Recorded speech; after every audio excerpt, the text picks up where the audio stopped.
ನೋಡ್ರಿ, ಇದು ಹಚ್ಚಿ 2 ದಿನಕ್ಕೆ ಹೆಂಗೆ ಕಡಿತಾ ಇದೆ ಹುಳ, ಯಾವುದು ಅಂತ ನಮಗೂ ಗೊತ್ತಾಗ್ತಿಲ್ಲ ಕರೆಕ್ಟಾಗಿ. ನೋಡಿ ಈ ಥರ ಹುಳ ಕಾಟ ಕೊಟ್ಬಿಟ್ರೆ ಹೆಂಗೆ ಬೆಳೆಯೋದು ನೋಡಿ. ಇಲ್ಲಿ ಸಾಲಲ್ಲಿ ಪೂರ್ತಿ ಕಡ್ದ್ಬಿಟ್ಟಿದೆ ನೋಡಿ. ಇದು ಯಾವ ಥರ ಇದೆ ಗಿಡ, ಕುಂಡಿ ಹುಳ ಅಂತ ನಮಗೂ ಕರೆಕ್ಟಾಗಿ ಗೊತ್ತಿಲ್ಲ. ಹುಳ ನೋಡಿ ಯಾವ ಥರ ಕಡಿದಿದೆ. ತುದಿ ಮಾತ್ರ ಬಡ್ಡೆ ಫುಲ್ ಕಟ್ ಮಾಡ್ತಾ ಇದೆ ಅದು ನೋಡಿ. ಯಾವ ಥರ ಕ್ಲೀನಾಗಿ ಕಟ್ ಮಾಡಿದೆ. ಮೇಲ್ಭಾಗ ಎಲ್ಲೂ ಕಾಣಿಸ್ತಾನೆ ಇಲ್ಲ. ಅದನ್ನು ತಿಂತಾ ಇದೆಯಾ ಇಲ್ವಾ, ಬಿಟ್ಟಿದೆಯಾ, ಒಂದು ಅರ್ಥ ಆಗ್ತಾಯಿಲ್ಲ ನೋಡಿ. ನಿಮಗೆ ಗೊತ್ತಾಗ್ತಿದೆ ಯಾವ ಥರ ಕಟ್ ಮಾಡಿದೆ ಅಂತ. ಈ ಥರ ಕಟ್ ಮಾಡಿಬಿಟ್ರೆ ಹಿಂಗೆ ಬೆಳೆಯೋದು ನೋಡಿ. ಈ ಥರ ಏನಾದರೂ ರಿಪೀಟ್ ಆದರೆ ಇದು ಹಾಕಿದ ಬಂಡವಾಳ ಎಲ್ಲ ತುದಿ ಮಾತ್ರ ನೀಟಾಗಿ ಕಟ್ ಮಾಡ್ಕೊಂಡು ಹೋಗ್ಬಿಟ್ಟಿದೆ ನೋಡಿ. ಇಲ್ಲೇನು ಕಾಣಿಸ್ತಾನೆ ಇಲ್ಲ, ಅಷ್ಟು ನೀಟಾಗಿ ಕಟ್ ಮಾಡ್ಕೊಬಿಟ್ಟಿದೆ ಇಲ್ಲ ಅಂದ್ರೆ ನೋಡಿ.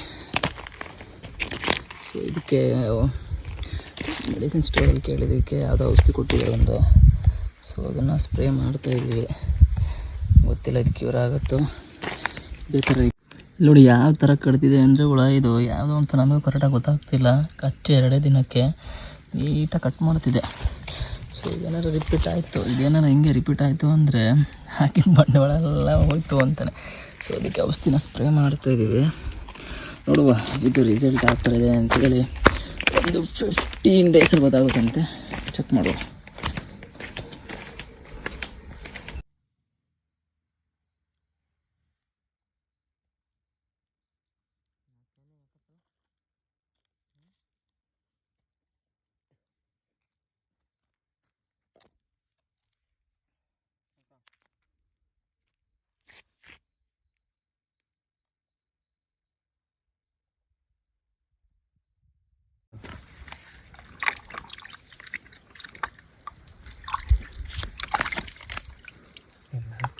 ಚಾರ್ತಿದ್ದೀನಿ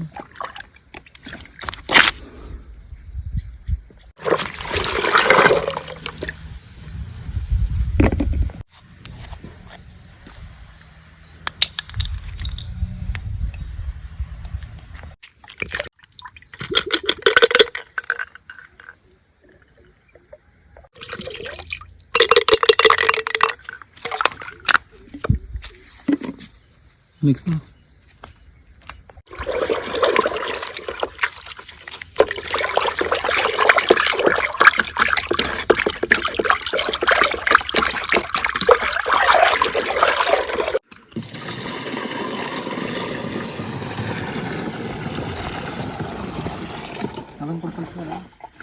ಹಾಕಾಗ್ತದೆ.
ಇದೇ ಹುಳ ನೋಡ್ರಿ ಪ್ರಾಬ್ಲಮ್ ಮಾಡ್ತಿರೋದು.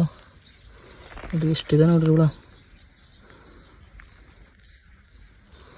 ಬಸವಣ್ಣ ಟೈಪ್ ಒಂದು ಅವನು ಬಸವಣ್ಣದೆಲ್ಲ ಇದಲ್ಲ. ಈ ಹುಳದಿಂದನೇ ತೋಟ ಎಲ್ಲ ಹಾಳಾಗ್ತೈತೆ.